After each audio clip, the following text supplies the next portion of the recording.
नमस्कार, हामीहरूसँग आज यहाँ माइडियाको वासिङ मेसिन रहेको छ र आज यस भिडियोमा हामी हजुरहरूलाई माइडिया वासिङ मेसिनमा वाइफाई कसरी कनेक्सन गर्ने भनेर सिकाउन गइरहेका छौँ। आउनुहोस् सुरु गरौँ।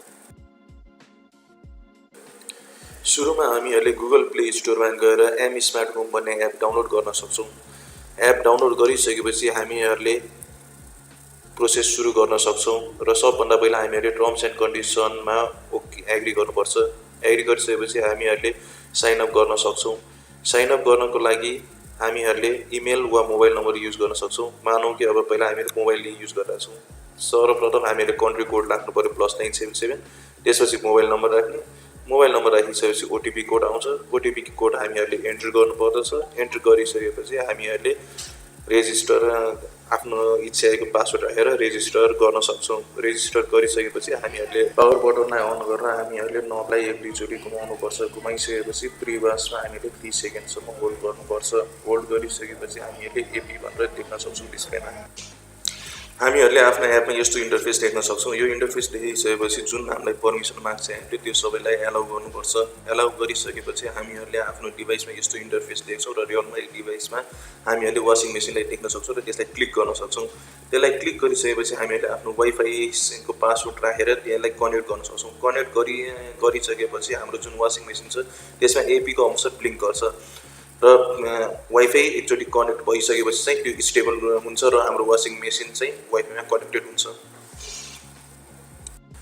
अब हामीहरूले मोबाइलबाट वासिङ मेसिन कन्ट्रोल गर्नुको लागि स्पिन अप्सनमा 3 सेकेन्डसम्म होल्ड गराउनुपर्छ र हामीले हाम्रो मोबाइलमा यस्तो अप्सन देख्छौँ। यो इन्टरफेस देखिसकेपछि हामीहरूले आफ्नो इच्छाको अनुसार हाम्रो वासिङ मेसिनमा के फङ्सन राख्ने हो त्यो चाहिँ हामीहरूले सेट गर्न सक्छौँ। डेमोको लागि हामीहरूले यहाँ केही फङ्सन चलाएर देखाएका छौँ।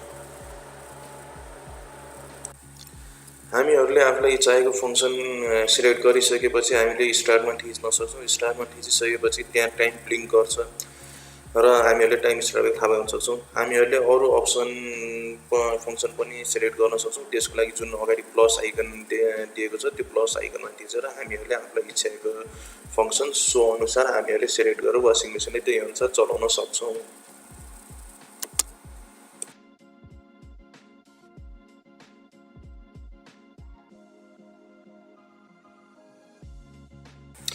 हामीहरूले यस वासिङ मेसिनमा चाइल्ड लकको साथसाथै डिले टाइमर पनि राख्न सक्छौँ।